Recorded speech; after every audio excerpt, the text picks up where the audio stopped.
Some of the yes vote supporters are lamenting how hard it is to change the Australian Constitution. Seriously. Guys, it's meant to be hard. In Australia, to change the Constitution, you need to win both a majority of votes nationwide and a majority in a majority of states. So you have to win the country and you have to win 4 out of 6 states. Law professor James Allen points out in an article in The Spectator this week that this isn't hard compared to 2 other big Anglo countries with written constitutions, the US and Canada. In the US, you have to first win a vote in the Congress, their parliament, with a 2/3 majority in the Senate and the House of Representatives. And then you need to get 3/4 of the state legislatures to agree.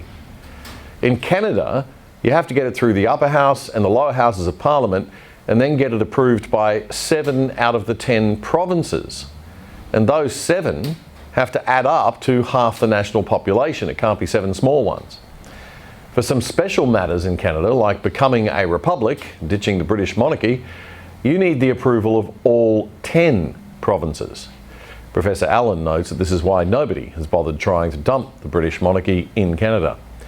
So it's easier in Australia.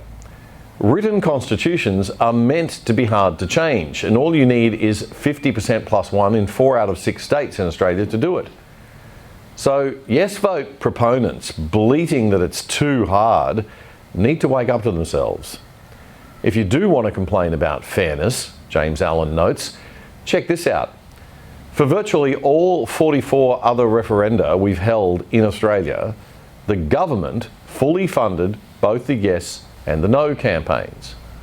Mr. Albanese says he's not funding either side, but he knows that big corporate money has poured into the yes side.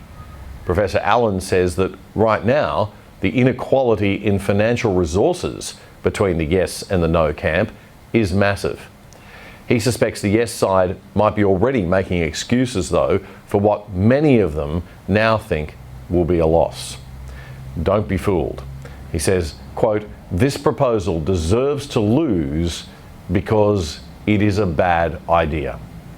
Professor Allen told this show back in April that the yes vote would probably lose as people started to understand the devil in the detail. And he says he still thinks it'll fail now because it proposes to undermine the core notion of equal citizenship on which liberal democracy is founded, and because he has huge confidence in the good sense of the average Australian.